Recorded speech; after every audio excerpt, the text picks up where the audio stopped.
The scream did not come from a human. It came from an alien who had never screamed before. The arena fell silent. Thousands of alien cadets sat frozen in their seats, their eyes wide, their breathing sharp. The walls of the Elite Academy arena glowed with cold blue light, reflecting fear across faces that had never known it. At the center of the arena stood one human, James Hafford. Unarmed, unarmored, unimpressed. Moments ago, the hunt had begun.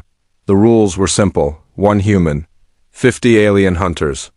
No weapons for the human, only survival. No human had ever survived longer than 3 minutes. James had been alive for 12. The alien who screamed lay broken at James's feet. Its armored chest plate was crushed inward, not by a weapon but by a single, precise strike. The crowd watched as James stepped back calmly, breathing steady, eyes dull, as if bored. High above the arena, the alien commanders leaned forward. This was not possible. James Hafford was not special. His records showed no combat training, no enhancements, no genetic upgrades. He was a logistics officer from Earth, average height, average strength. No known kills. Yet here he stood, surrounded by bodies. The hunt resumed. A signal pulsed through the arena. The remaining hunters moved again, faster now, angry. They spread out, circling him, claws scraping stone, heat weapons charged. Cloaking fields shimmered. James did not run, he looked up. A tall hunter dropped from above, blades spinning. James shifted one step to the left. The blades missed. He grabbed the hunter's arm, twisted, and used the alien's weight against it. Bones snapped.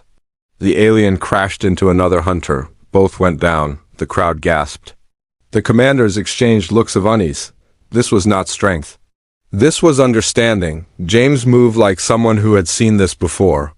A plasma bolt tore past his head. He ducked without looking. Another bolt fired. He rolled, rose, and threw a piece of broken armor. It struck a hunter's eye sensor.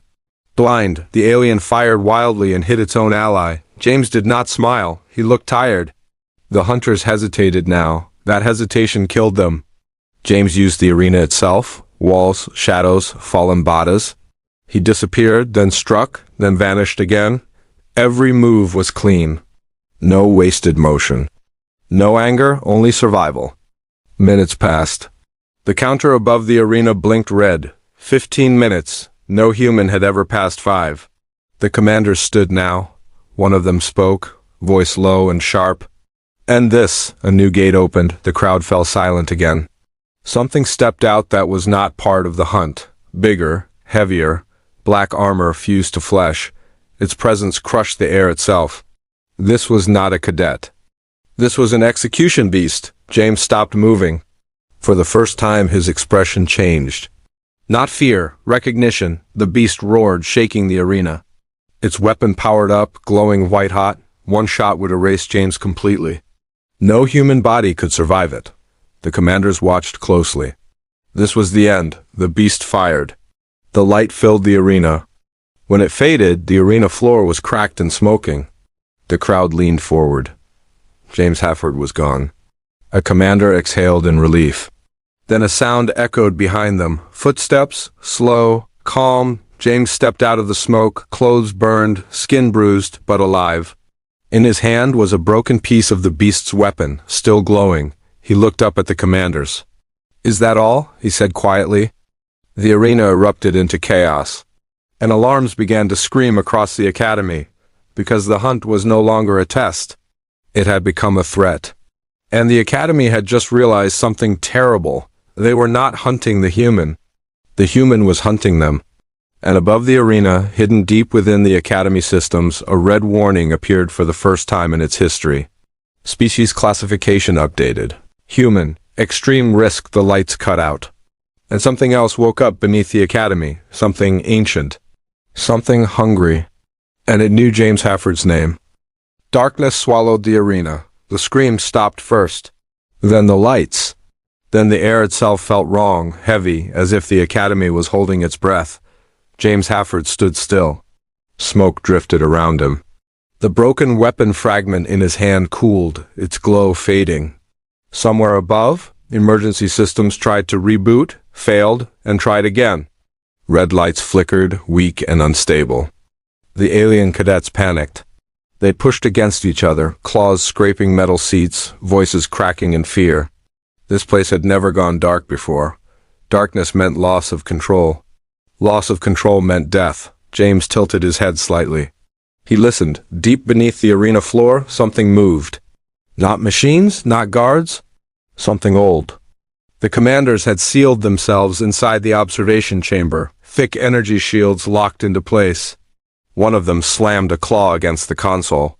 "Contain him," it hissed. Now, security drones poured into the arena, their eyes glowing red. Heavy units, kill class, enough firepower to level cities.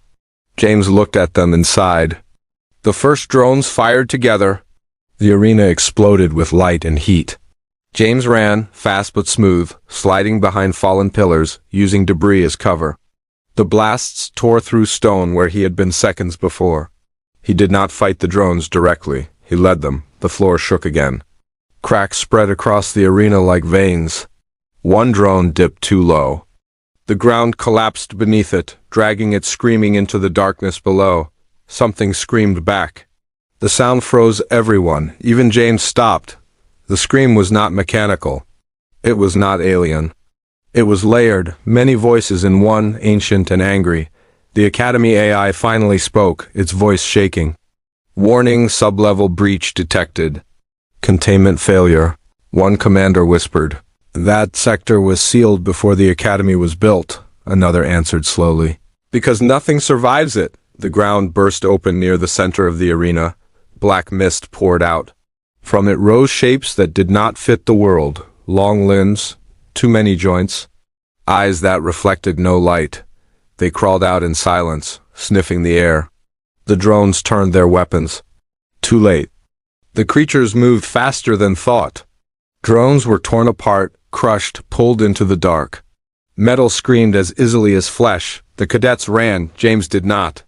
One of the creatures turned toward him, its head tilted, it stepped closer, sniffing. James met its gaze. For a long moment neither moved. Then the creature backed away. The commanders stared in horror. It recognizes him, one said. No, another replied. It fears him. James looked down into the hole. He could feel it now. The reason he had been brought here. The reason the Academy had chosen him without knowing why. This place was a test. Not for him, for them. A new alarm blared, louder than the others. Extreme threat escalation, the AI said.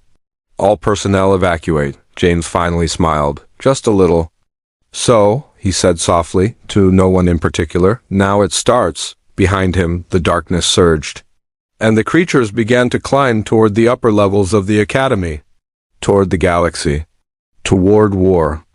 The ship tore free from the Academy like a wounded beast. Metal screamed as hidden clamps broke apart.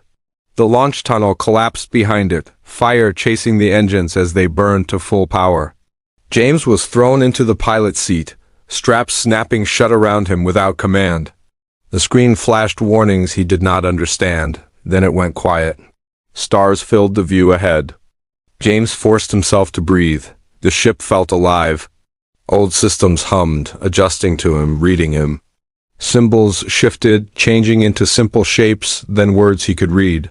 Human detected primary operator accepted. James frowned. That's new. A shockwave rolled through space behind him.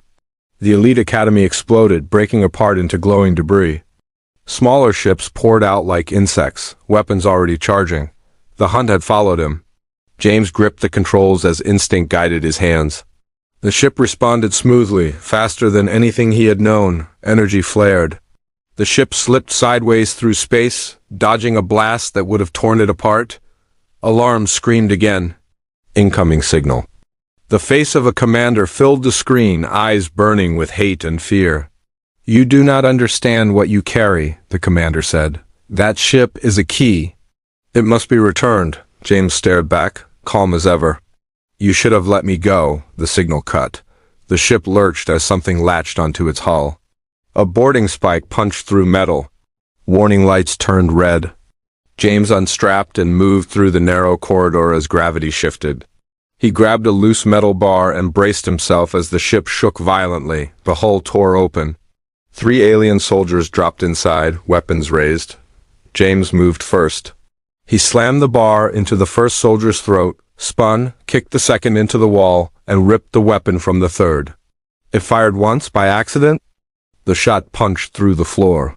Something below answered. The ship groaned.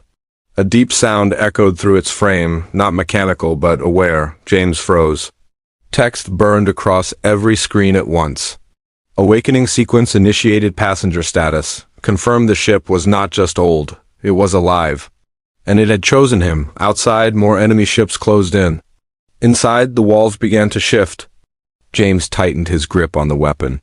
Because the ship was waking up. And it was hungry. The sky over Earth burned like a falling sun. People across the planet looked up and felt fear without knowing why. Satellites died. Communications went dark. Governments shouted into silent rooms as the object tore through the upper atmosphere, wrapped in fire. Inside the ship, James was barely conscious. Warning systems failed one by one. The crash seat strained against forces no human body was meant to endure. His vision narrowed, the world fading at the edges, then the ship slowed. Not enough to be safe, but enough to survive. Something massive rose from the clouds.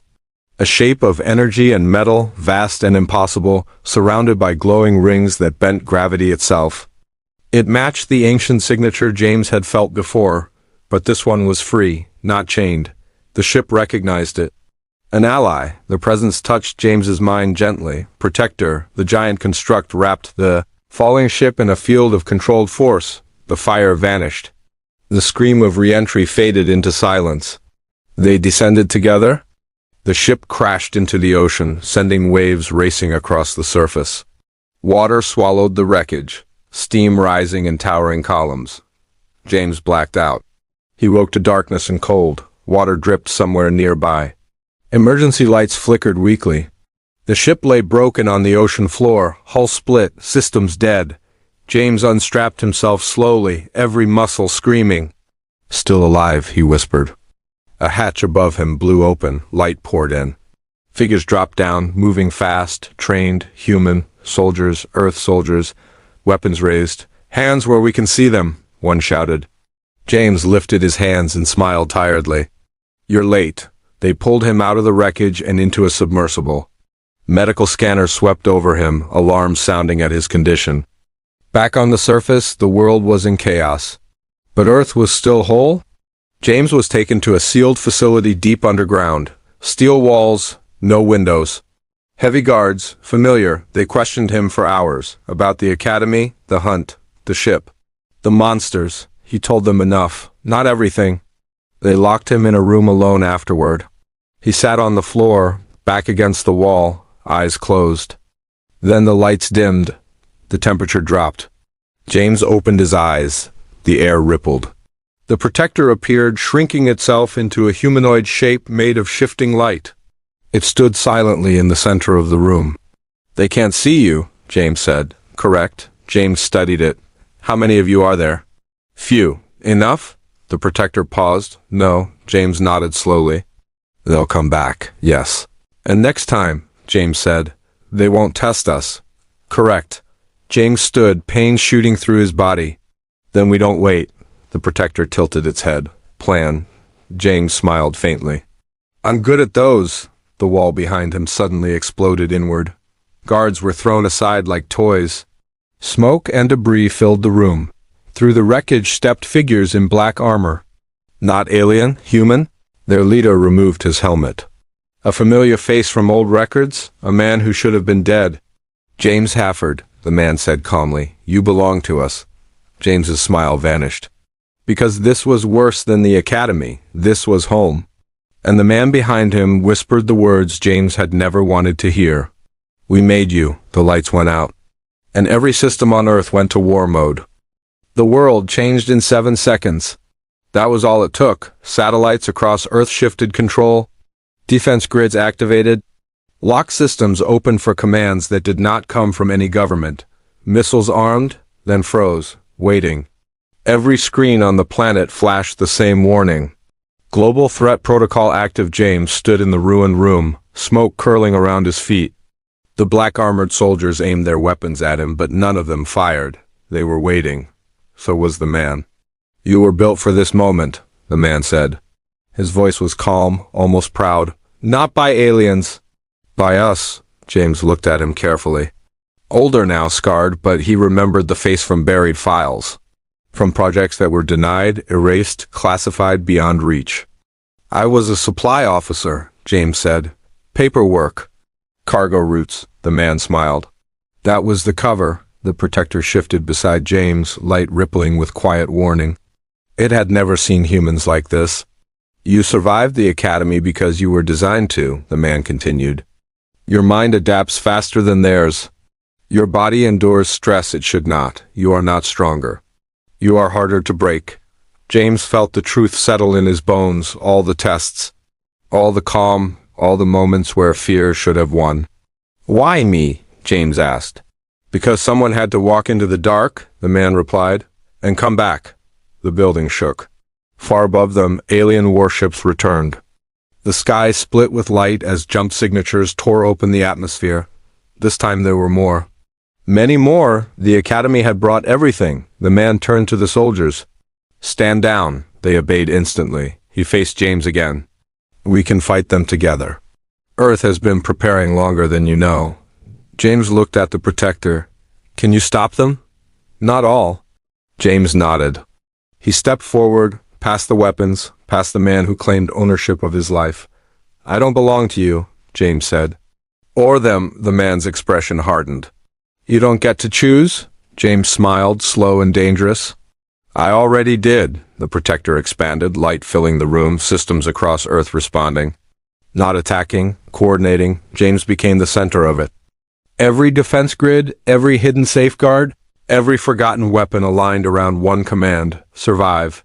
The first alien shots hit Earth's shields, cities trembled, oceans rose. James raised his head and spoke, his voice carried by machines and light.